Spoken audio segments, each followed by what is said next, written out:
You got guys that punch hard and hit hard, and you got guys that come out and win a few rounds. But nothing really was tough.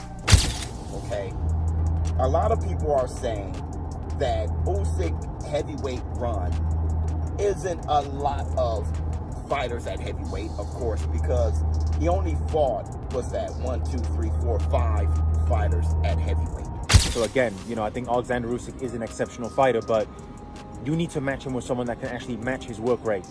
Okay, and for me, Andrzej Kabiel can match his work rate. He's going to go to the body. He's going to follow a game plan. You've got fighters who punch hard, who can overwhelm opponents with sheer power, and then you've got those who pile up rounds with skill and movement. Oleksandr Usyk fits into the second category, but not everyone is convinced his heavyweight run deserves the legendary praise it's getting. Floyd Mayweather, never shy about his own greatness, questions whether fans are too quick to crown Usyk as an all-time great. Floyd insists no fighter before or after him is better, and that includes Usyk. To him, Usyk's resume at heavyweight is thin, just a handful of opponents, many of whom wouldn't be considered all-time elites.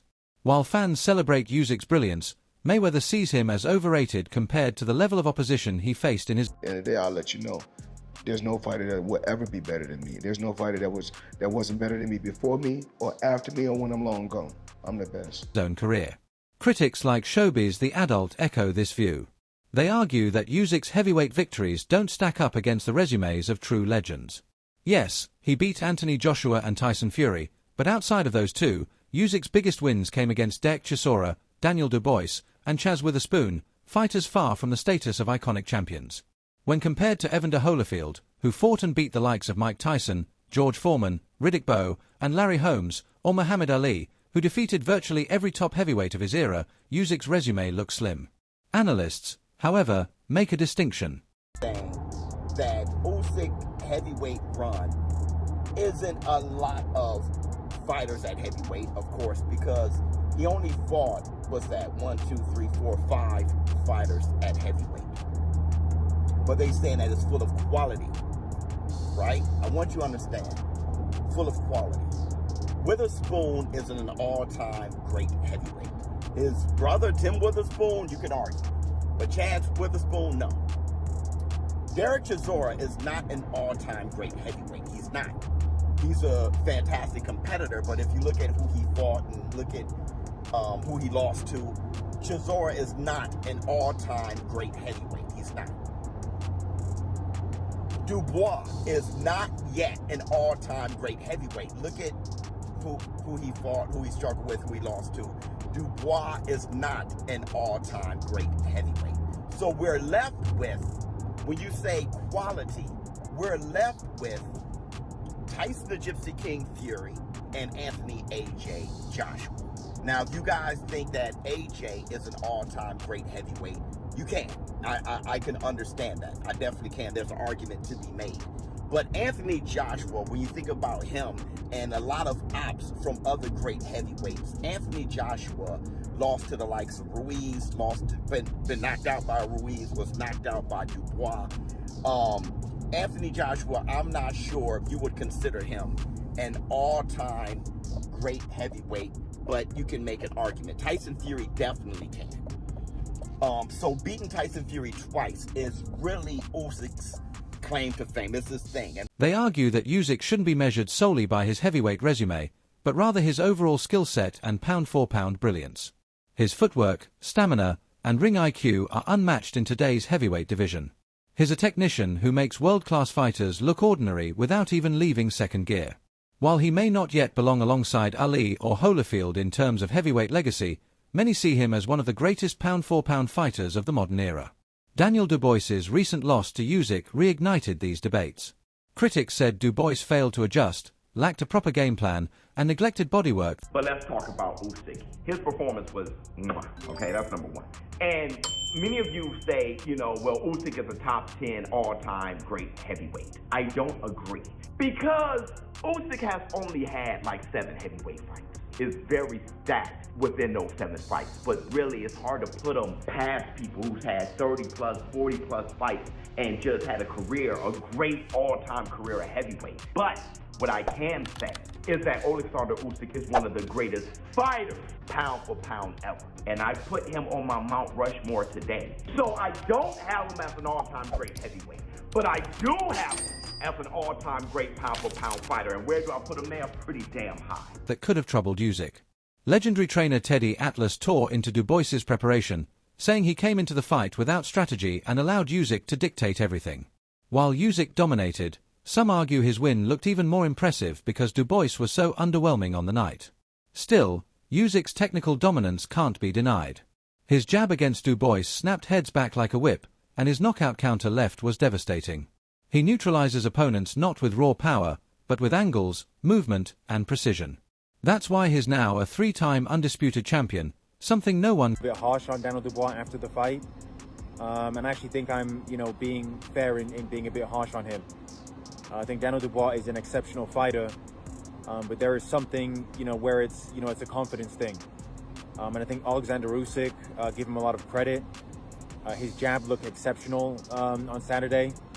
And really that first, jab that landed on Daniel Dubois, it snapped his head back, and it was a powerful jab. It actually reminded me of Artur Beterbiev's jab when it's, when he really snaps it. And it was obviously a very powerful shot. So I think Daniel Dubois, I think he was confused by Usyk, and I think, he just looked so discouraged to me. Again, take nothing away from Oleksandr Usyk. I thought it was an exceptional performance. And to be honest, he really didn't even get out of second gear. And he didn't even need to. Now, obviously, there's a lot of, talk about what he's going to do next. In my opinion, really, there's only one fight that I would actually want to see. For me, that's Adrian Caballel. I think Adrian Caballel is someone that, number one, knows how to go to the body.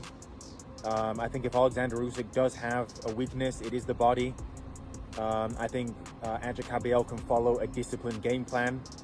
I think he's had a good string of wins, and I think his stamina is very good as well. I think Oleksandr Usyk is, winning a lot of these fights based on his speed, his stamina, and his footwork. These big heavyweights like Daniel Dubois, Anthony Joshua, Tyson Fury, they cannot live with the pace that Usyk is setting. Daniel Dubois was knackered after 3 rounds in that fight. Okay, so they can't live with the pace. So again, I think Oleksandr Usyk is an exceptional fighter, but you need to match him with someone that can actually match his work rate. Okay, and for me, Adrian Caballel can match his work rate. He's going to go to the body. He's going to follow a game plan. Can dismiss lightly. But is he an all-time great heavyweight? That's where the debate gets heated. Fans argue he belongs in the top 10, maybe even top 5. Others believe that until he racks up victories against more historically elite opposition, his resume won't match the likes of Ali, Holyfield, or Lennox Lewis. And then there's the fantasy debate, Usyk versus Ali. Supporters say Usyk's southpaw stance, awkward angles, and constant movement would have given Ali real problems. They argue Ali's habit of pulling back with his run. I cannot put that over the likes of Evander the Real Deal Holyfield fighting and beating the likes of Riddick Bowe, beating the likes of George Foreman. When he beat George Foreman was a killer. Beating George Foreman, beating the likes of Iron Mike Tyson. He was a huge underdog there. Beating the likes of Larry Holmes, beating Michael Moorer, Evander beating Michael Dokes, if you guys know who that is and how good of a fighter he was. Evander the Real Deal Holyfield has a different reign. I cannot put Usyk with his 5 heavyweight opponents over heavyweights, great heavyweights, who made careers at heavyweight. We all know what Muhammad Ali did. Muhammad Ali beat the who's who of heavyweight greats. He fought them all, and he beat them, okay? But then you have guys like Larry Holmes who have beaten the Ernie Shavers, who have beaten the Ken Nortons. You have the likes of Jack Johnson, which when you look at his box rec, you see his record and you don't know what he had to overcome to be so great. Chin in the air would have been a weakness Usyk could exploit. Some even believe Usyk could have beaten Ali outright, maybe even by knockout. Critics fire back that Ali's adaptability, toughness, and ability to rise in the later rounds would overwhelm Usyk, no matter how slick his style. Even Lennox Lewis chimed in, saying Usyk is brilliant but wouldn't have lasted in his era. He pointed out Usyk's vulnerability to uppercuts and claimed his own size and strategy would have been too much for the Ukrainian. In Lewis's view, fighters today simply don't use the tools needed to beat Usyk, but he would have. Was very pro-Dubois, and we were willing him on being a London boy and stuff like that. I thought he won the first round. Thought Usyk won the second round, but I thought there was arguments for certainly giving Dubois the third round. But you could see, even if he was in the fight, things were starting to change after the second round. Usyk just had that extra little bit of class about him. I'm not gonna lie, I didn't have him for any rounds. I just thought Usyk was so dominant, and that jab. And I'm not no boxing expert. I'm a casual. I'm a heavyweight casual. I just love to see big heavyweights box each other and knockouts. But I just feel like Usyk just was not even out of second gear. Like didn't need to be. He didn't need to be. He just had him on that jab, and he just kept plowing away. And whenever Dubois tried to land like a big shot, like one of those big punches that you talk about. At the end of the day, the conversation around Oleksandr Usyk reflects both admiration and skepticism. He's without question one of the greatest technicians of this generation and a pound-for-pound marvel. But whether his heavyweight resume stands tall among the true immortals of boxing remains a hot debate, and one that's not going away anytime soon. So here's the real question. Is Oleksandr Usyk already one of the greatest heavyweights ever, or is he just the best of this era, still chasing the shadows of Ali, Holyfield, and Lewis? Please like and subscribe my YouTube channel.